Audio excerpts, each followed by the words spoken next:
Un saludo cordial a todos, bienvenidos a la clase magistral número 1 de la asignatura de Psicología Educativa. El tema del día de hoy corresponde a inteligencia y pensamiento. Nuevamente, reiterarles nuestra bienvenida, mi nombre es Norma Palta y estaré a cargo de la introducción de esta temática. Estableciendo un proceso de introducción a la temática que vamos a abordar, debemos manifestar que nosotros abordaremos en una primera instancia el tema de inteligencia. Aquí realizaremos una concepción de lo que es inteligencia, posterior a ello analizaremos los diferentes tipos de inteligencia para pasar a trabajar las formas y actitudes del actuar con inteligencia. En lo que corresponde al tema de pensamiento, haremos una conceptualización de pensamiento. Esto nos permitirá diferenciar entre lo que es inteligencia y lo que corresponde a pensamiento. Posterior a ello, estableceremos una conceptualización y descripción de los procesos y elementos que están implícitos en la forma del pensamiento. Ya en la parte terciaria, haremos un recorrido entre las formas y las representaciones del pensamiento. Para dar inicio con la temática, vamos a buscar realizar una conceptualización de lo que es la inteligencia. Debemos partir manifestando que es bastante complicado definir de manera objetiva lo que es la inteligencia. De esta manera, la parte de la literatura nos presenta varias concepciones y esta variedad de concepciones también están dadas en función a la diversidad de autores que buscan describir lo que es la inteligencia. De esta manera existen autores que se han centrado en la inteligencia como una función unitaria del pensamiento. Así vamos a encontrar conceptualizaciones que centran el concepto de inteligencia como una forma del pensamiento centrado en el pensamiento lógico-matemático. Otras conceptualizaciones de pensamiento, en cambio, se centran en la inteligencia como una unidad integral en la que está presente el componente cognitivo, así como el componente atencional y emocional de la persona. De esta manera, un concepto que define a la inteligencia de una manera general y engloba lo que es la inteligencia en el proceso de enseñanza-aprendizaje es la conceptualización establecida por Garden. Garden afirma que la inteligencia es la capacidad para resolver los problemas o, en su defecto, para elaborar productos que son de gran valor para un determinado contexto. Con esta conceptualización, Garden busca dar enfoque a que la inteligencia se refiere a esa capacidad que tiene el ser humano para reaccionar ante las diferentes situaciones de su diario vivir y poderlas resolver de una manera práctica en función al conocimiento que tiene almacenado en la estructura cognitiva. Además, podemos manifestar que la inteligencia es esa capacidad que debemos tener las personas para resolver los problemas. Por ello, la inteligencia debe caracterizarse como una de las concepciones que debe ser de dominio en el ámbito educativo. Al conocer o al tener claro lo que es el concepto de inteligencia, estamos en la capacidad de comprender nuestras formas de ser inteligentes, pero también tenemos la capacidad para identificar el actuar de las personas inteligentes. Cuando se tiene claro la forma propia de ser inteligente y la actuación de las personas que son inteligentes, estamos promoviendo el fortalecimiento del pensamiento, ese pensamiento que hace que vaya teniéndose ideas mucho más claras, mucho más fuertes, y estas ideas son mucho más razonadas al momento de establecer o proponer soluciones a una problemática planteada. Avanzando con la temática, es importante definir que Garden también habla de que en el ser humano nosotros podemos encontrar una diversidad de inteligencias. De esta manera introduce el concepto de inteligencias múltiples. Garden precisa que las inteligencias en el ser humano van a ser diversas, dado que cada persona tiene una capacidad para desarrollar en un contexto determinado. De esta manera propone 8 tipos de inteligencia, pues la tarea del educador sería identificar en cuál de estas capacidades presenta las potencialidades el sujeto en el proceso de enseñanza-aprendizaje. Una de las primeras inteligencias es la inteligencia lingüística verbal.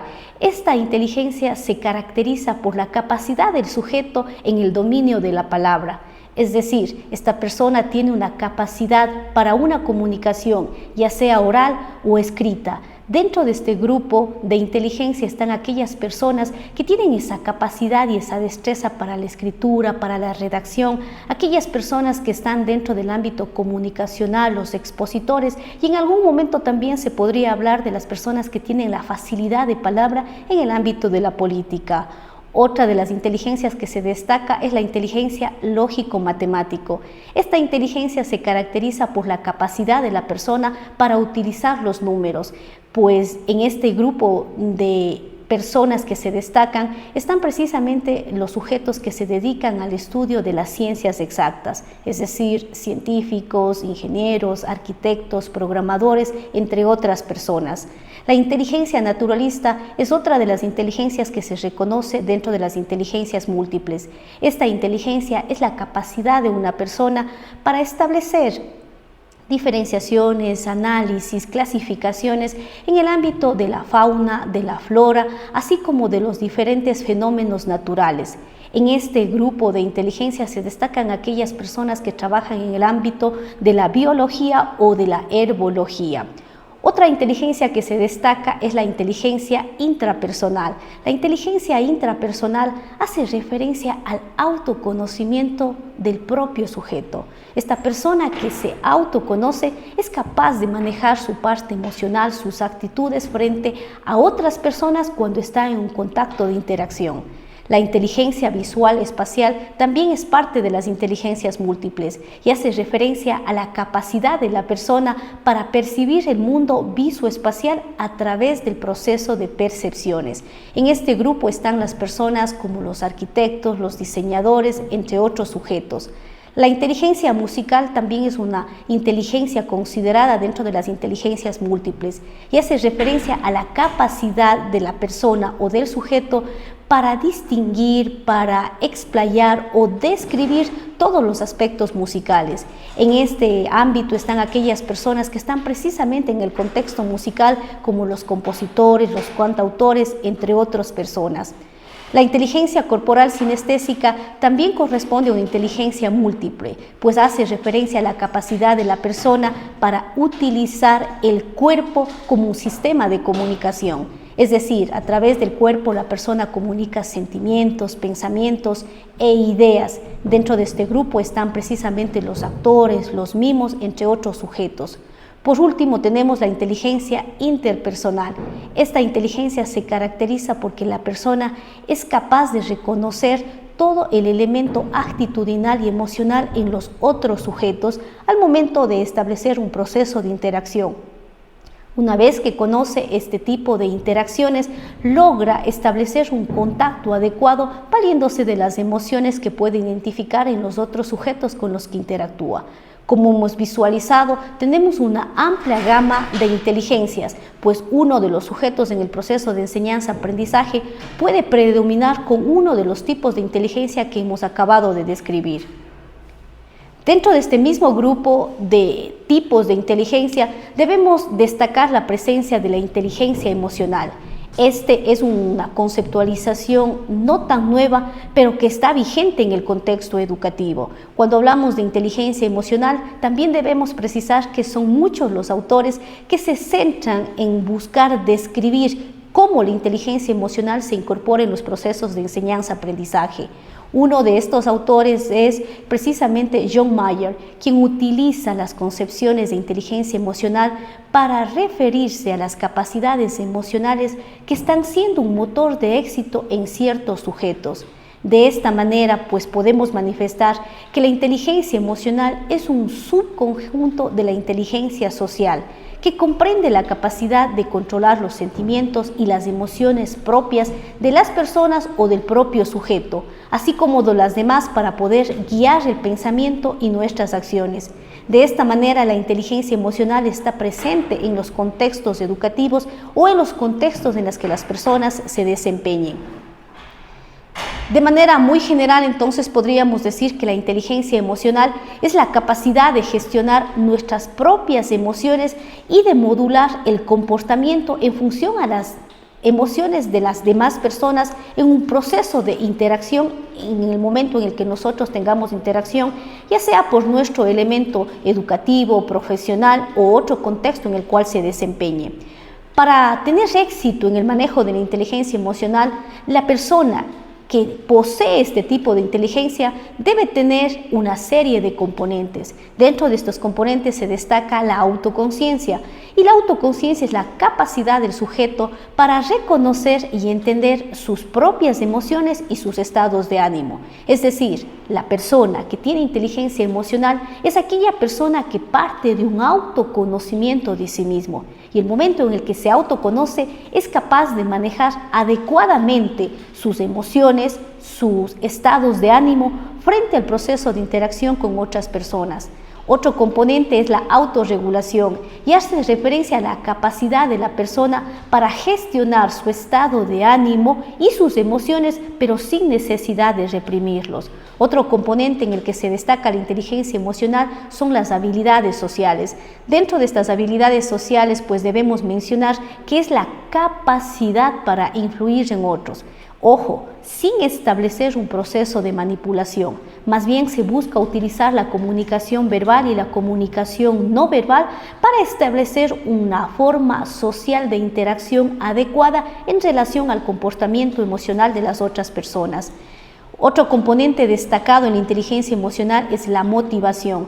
La motivación hace referencia a la tenacidad y a tener en cuenta que esta persona es capaz de superar los retos y los obstáculos que se presenten en la interacción, o a su vez en el momento en el que tenga un proceso de interacción, en el proceso de enseñanza-aprendizaje, en un proceso o un contexto determinado de su desempeño profesional.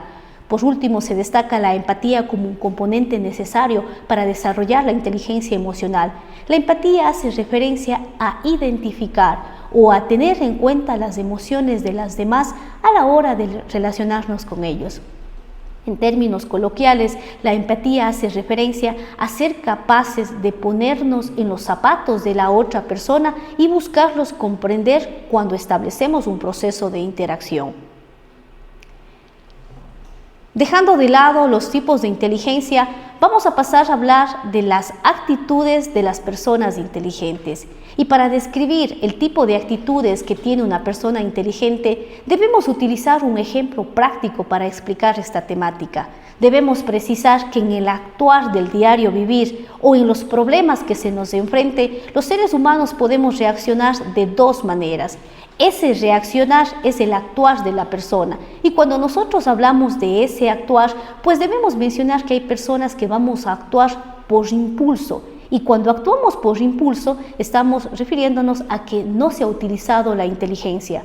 En cambio, hay personas que parten del actuar del impulso, sin embargo utilizan otras capacidades que les permite fundamentar su actuar. En ese momento estaríamos hablando de las actitudes de una persona en un comportamiento determinado.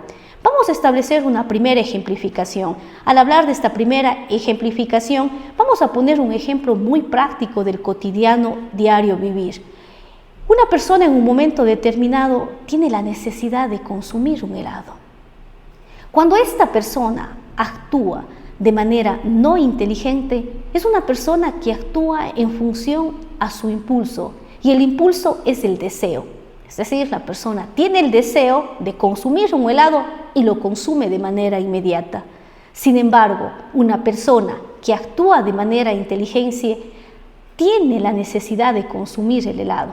Sin embargo, utiliza otras capacidades que le permiten fundamentar ese deseo. Y de esta manera, una persona inteligente actuará de la siguiente manera.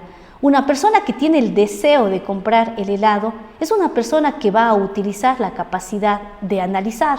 Y lo primero en lo que puede reflexionar es: ¿tengo el dinero para comprar ese helado? Entonces esa persona se detiene primero a utilizar la capacidad de ver si dispone financieramente del recurso para satisfacer ese deseo. Otro elemento que puede utilizar esta persona es el analizar si por su estado de salud le conviene o no adquirir este helado. Otro elemento que puede utilizar esta persona es el tiempo. ¿Estoy con el tiempo adecuado para disfrutar con este helado? Miren ustedes, en un momento determinado, la persona inteligente ha utilizado otros componentes que le permiten fundamentar su actuar. Si queremos definir este ejemplo, entonces debemos hablar que una persona que no actúa con inteligencia tiene una situación problemática, y ante esa situación problemática la persona actúa por impulso o por deseo. Y cuando actúa por estos dos elementos, estamos hablando de que no es un actuar de manera inteligente. En tanto que en esta misma situación, otra persona se vale de otros componentes y otros elementos que le permiten establecer un razonamiento y por ende una fundamentación para resolver el problema ante la situación en la que se encuentra, deberíamos mencionar que estamos hablando de una persona con un actuar inteligente. Como hemos descrito, el actuar inteligente entonces significa no actuar de manera impulsiva o por deseo. La persona tiene que establecer un proceso de análisis, de comparación, de reflexión y por ende fundamentar el acto en el cual está actuando o resolviendo la situación problemática. Dejando de lado el tema de inteligencia, pasamos al segundo tema de esta clase magistral que corresponde al pensamiento. Y aquí vamos a tener varios elementos que despejar. En una primera instancia debemos partir manifestando que inteligencia y pensamiento son dos elementos diferentes, pero que en un momento determinado se complementan para resolver una situación problemática en la que se puede encontrar el sujeto en el proceso de enseñanza-aprendizaje o en cualquiera de las interacciones que tenga en su diario vivir. De esta manera podemos conceptualizar al pensamiento como un proceso activo de la persona, en la cual este sujeto es capaz de transformar la información y el conocimiento con una opción de resolver un problema o de alcanzar una meta planteada. En el pensamiento, la persona lo que hace es reorganizar, interpretar las imágenes, las palabras, los conceptos, la información que tiene almacenada en su estructura cognitiva o la información que va adquiriendo de su realidad. De esta manera, para desarrollar y promover el pensamiento, debemos hablar de los procesos básicos del pensamiento. Y es importante que visualicemos en la gráfica que nosotros tenemos ciertos elementos que ejecutamos en nuestro diario vivir, pues estos se denominan procesos básicos del pensamiento. Y como vemos en la imagen, es una especie de escalera. De esa manera también se va desarrollando y fortaleciendo el pensamiento. Es decir, nosotros podemos empezar por los procesos básicos de pensamiento hasta llegar a los procesos superiores, que son los complejos y los que más se aplican en la resolución de problemas. Una persona parte del proceso de observación y el momento en el que está observando, está estableciendo un análisis de los detalles. Cuando hace el análisis de los detalles, está estableciendo procesos de comparación y de relación. Estos tres primeros procesos básicos del pensamiento corresponden al elemento de la construcción del conocimiento. Cuando una persona establece un proceso de observación, es una persona que está iniciando al proceso de reflexión. Posterior a ello, la persona avanza en su proceso del pensamiento y desarrolla procesos de clasificación, de ordenamiento y clasificación jerárquica. Este nivel corresponde al nivel secundario del pensamiento y se habla de la organización del conocimiento. Es importante precisar que clasificación y clasificación jerárquica son dos elementos diferentes en el proceso del pensamiento. Por último, se encuentran los procesos superiores que corresponden al análisis, a la síntesis y a la evaluación. En este sentido, los sujetos están en capacidad de integrar sus juicios, producto del análisis y de la reflexión, pero lo harán de una manera crítica y objetiva. Es decir, si nosotros aplicamos una ejemplificación práctica, la persona, el momento en el que establece una interacción o en su defecto está en un contexto determinado, parte de un proceso de observación. Cuando la persona observa dos fenómenos, lo que hace es compararlos, y cuando está estableciendo esa comparación, ve si esos dos fenómenos observados se relacionan entre sí. Si no se relacionan, establece un proceso de clasificación y los ubica en la categoría. Puede ser en una categoría numérica, en una categoría probablemente del diseño, en una categoría de la parte lingüística, entre otros elementos. Posteriormente los ordena. Al ordenarlos, pues los va dando una secuencia consecutiva en función a los conocimientos previos que dispone. Y posterior a ello hace una clasificación jerárquica. Cuando hablo de clasificación jerárquica, hago referencia a que la persona es capaz de determinar el orden primario, el orden secundario y el orden terciario. Posterior a ello, y cuando se enfrenta a una situación problemática, la persona lo que hace es analizar toda la información y el bagaje de conocimiento que tiene. Establece una síntesis de manera instantánea y es capaz de evaluar si la información que dispone almacenada le permitirá resolver o no la situación problemática o una actividad del diario vivir. Dentro de la misma temática de pensamiento, también hablaremos de elementos y lenguaje, es decir, cómo el pensamiento debe relacionarse con el lenguaje, pero también cómo el pensamiento tiene elementos implícitos a la hora de aplicarlo en el contexto del diario vivir. El pensamiento, pues, parte de sus elementos. ¿Y cuáles son estos elementos? Los elementos son precisamente el propósito, es decir, cuando el sujeto se encuentra frente a una situación problemática, lo primero que pasa por la mente es ¿qué es lo que yo quiero hacer? ¿Cuál es el propósito frente a esta situación? ¿Lo quiero resolver? ¿Lo quiero proponer? ¿Lo quiero analizar? ¿Qué es lo que yo quiero hacer el momento en el que me encuentro ante un acontecimiento determinado? Acto seguido se da el proceso de la pregunta y la pregunta clave es ¿qué es lo que yo quiero hacer? Y en función a esa pregunta viene la información. ¿Qué información yo necesito para resolver esta pregunta planteada en un momento determinado? Posterior a ello vienen las interpretaciones y las inferencias, pues cuando hablamos de interpretaciones hace referencia a lo que la persona puede establecer como relación o en su defecto aquello a lo que le lleva a la resolución del problema. Una vez que ha hecho esto, la persona es capaz de formar conceptos básicos, los cuales intenta describir cómo resolver el problema. Pasa precisamente a las suposiciones, a las implicaciones y a las consecuencias. Es decir, es una persona que es capaz de analizar si la propuesta planteada, la resolución de la situación problemática, tiene implicaciones o tiene consecuencias el momento en que la ponga en práctica.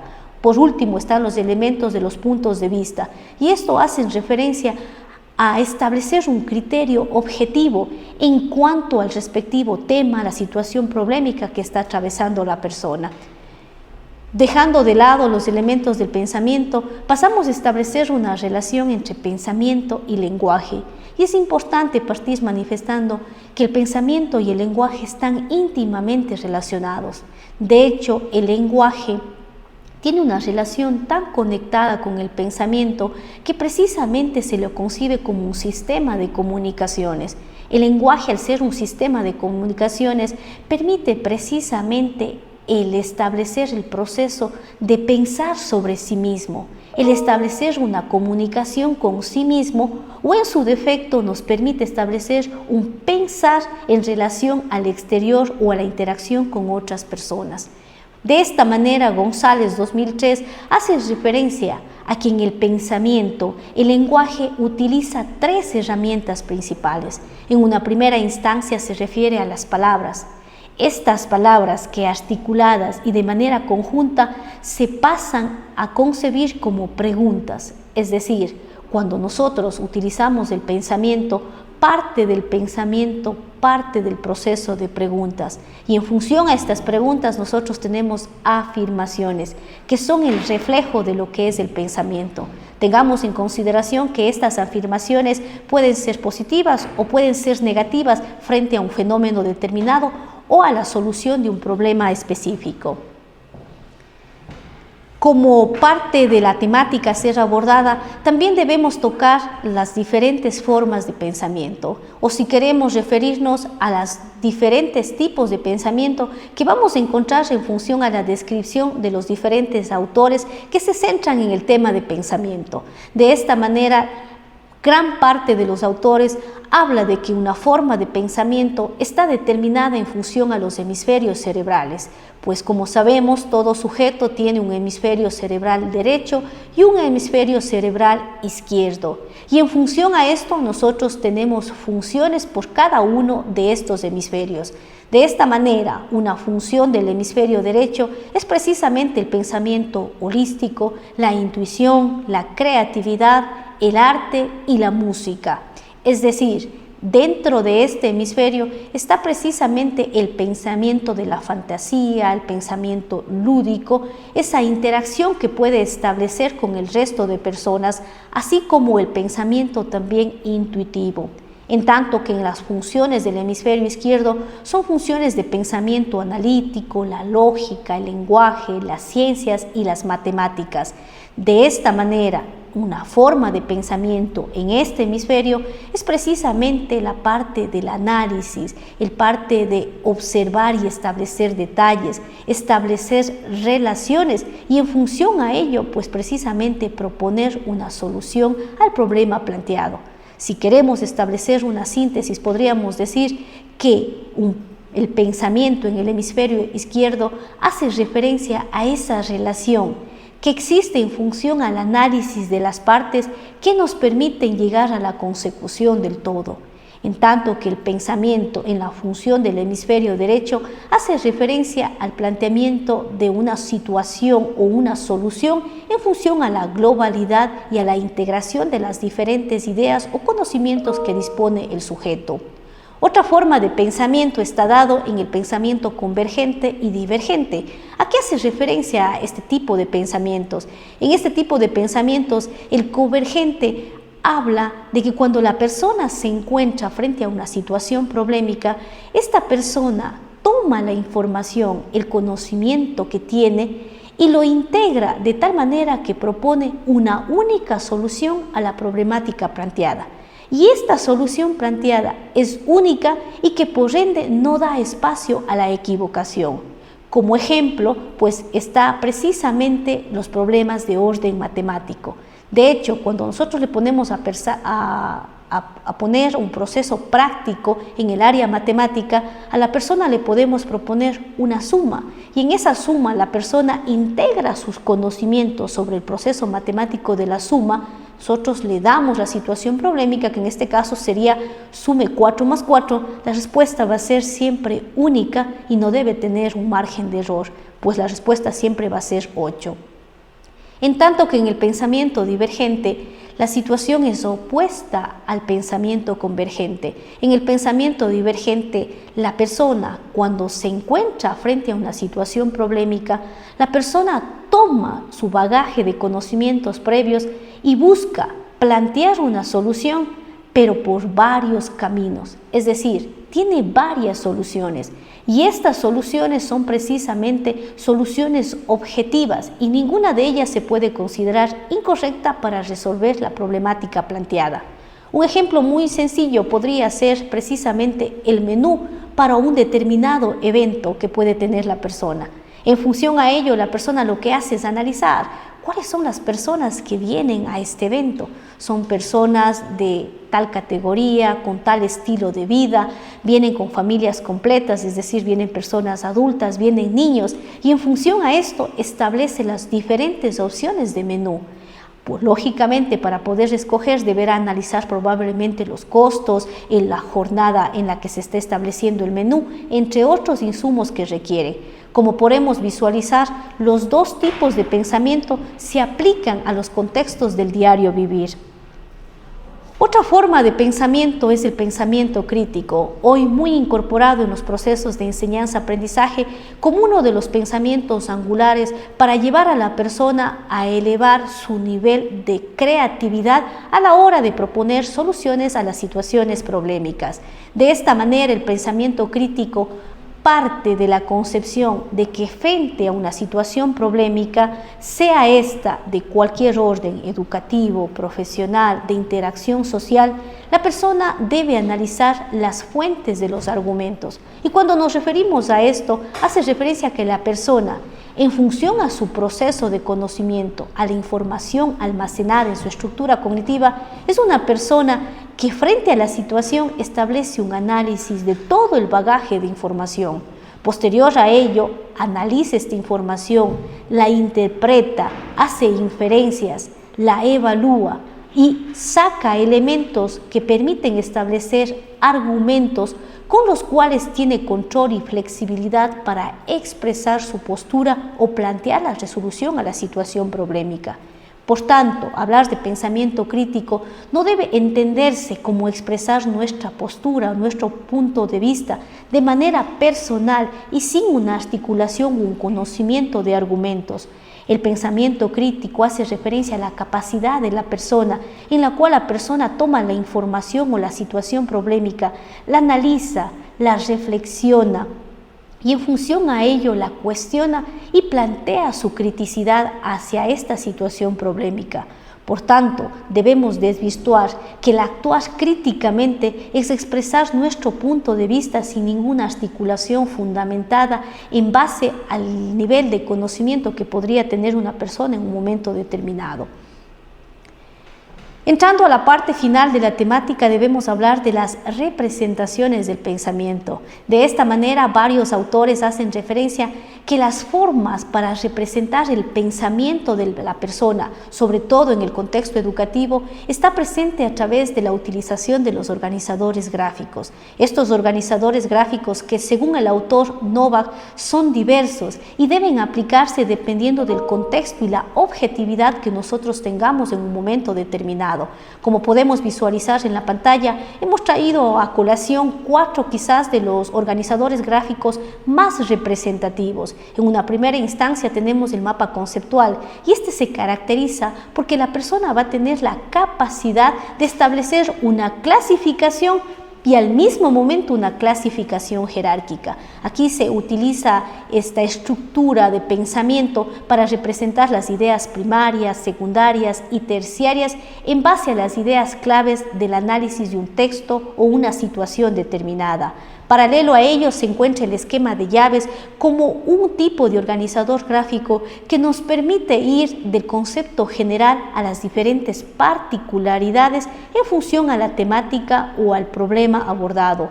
Más adelante se encuentran las ruedas de atributos, que son elementos en los que las personas deben centrar su objeto de estudio y posterior a ello proceder a establecer características para darle afianzamiento a una situación problemática o a un determinado análisis de un documento. Por último están los mapas mentales, que vienen estableciéndose como la relación o las conexiones que le puedo yo dar entre una idea clave y otra. Dentro de esta misma temática, muchos nos preguntaremos entonces, ¿es probable evaluar las habilidades de pensamiento? Y a esta respuesta podemos manifestarle que claro que sí. Las habilidades de pensamiento son elementos que pueden ser evaluados precisamente a través de la propuesta de los test. De esta manera se presenta aquí el test de Raven como uno de los elementos que nos permite evaluar las habilidades del pensamiento en una persona. De hecho, no es más que la presentación de una serie de imágenes en las cuales la persona tiene que ir completando con parte de este segmento de imágenes. Aquí la persona debe observar, debe comparar y por ende ubicar su respuesta correcta. A medida de que la persona va avanzando en su habilidad de pensamiento, pues también estas imágenes van siendo mucho más sensibles o mucho más objetivas al nivel cognitivo de la persona y por hecho se aplica en función a las edades. Entrando a la parte de reflexión y cierre de la temática del día de hoy, haremos una síntesis por las principales temáticas abordadas. De esta manera debemos mencionar que hemos visto una conceptualización muy rápida de lo que es inteligencia, pensamiento, y pasaremos a hacer una síntesis entre lo que es la diferencia de inteligencia y pensamiento. Al hablar de inteligencia hemos dicho que la inteligencia es la capacidad de la persona o del sujeto para resolver los problemas del diario vivir. Dentro de esta inteligencia hemos hablado de los tipos de inteligencia y aquí recordemos que tenemos una variedad de inteligencias, prioritariamente las inteligencias múltiples y la inteligencia emocional, hoy tan considerada en los contextos de interacciones sociales, así como en los procesos de enseñanza-aprendizaje. Al hablar de actitudes de las personas inteligentes, pues debemos precisar que en el diario vivir nosotros podemos actuar de dos maneras: una manera impulsiva, sin reflexión, sin análisis, en tanto que las personas que actúan de manera inteligente son aquellas personas que su actuar puede partir del deseo, pero que a ese deseo se le deben complementar otros componentes a través de los cuales puede establecer un fundamento y llegar a la resolución de una situación problemática. En lo que corresponde al tema de pensamiento, hicimos una conceptualización y hablábamos de que el pensamiento es precisamente esa elaboración de las ideas a través de la mente. Dentro de este pensamiento debemos reconocer que hay procesos básicos de pensamiento que le permiten a la persona ir adquiriendo y fortaleciendo este pensamiento. Parten desde la parte de la observación, valga la redundancia, y van avanzando por niveles de comparación, de relación, de clasificación, hacen análisis, síntesis y por último están en capacidad de establecer un proceso de evaluación. En lo que se refiere a las diferentes formas de pensamiento, es importante manifestar que estas también están anclados a las conceptualizaciones de los diferentes autores, y así hablábamos de las formas de pensamiento en función a la lateralidad cerebral de los hemisferios cerebrales. Hablábamos también de pensamiento convergente, de pensamiento divergente y por último hablábamos de pensamiento crítico como uno de los elementos angulares en los actuales procesos de enseñanza-aprendizaje.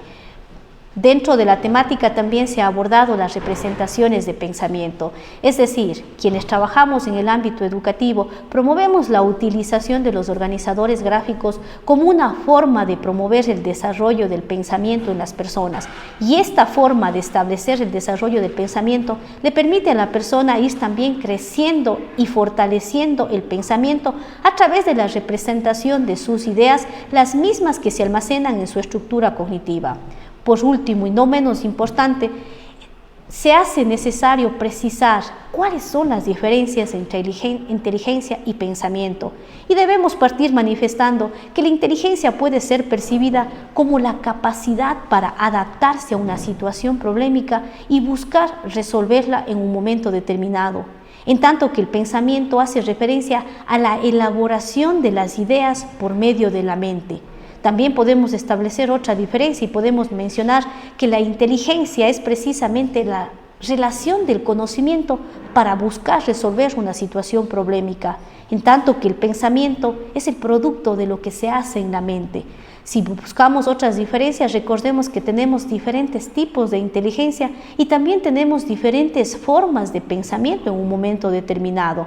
Por último, debemos mencionar que la inteligencia es algo que se desarrolla poco a poco a medida que vamos avanzando en la interacción en los contextos sociales, en tanto que el pensamiento hace referencia a que ha estado presente en función a nuestras cortas edades y es algo que también se va fortaleciendo a medida que vamos avanzando. Dentro del aspecto de cierre debemos recordar las actividades de aprendizaje que ustedes deberán ejecutar en función a la clase magistral emitida. Primero, elaborar un mapa conceptual y posterior a ello aplicarse el test de Rabin. Aquí dejamos dos links, por favor escoja uno de ellos y tenga presente que usted debe leer las instrucciones en la guía de actividades para resolver esta actividad con éxito. Agradecemos la atención a todos.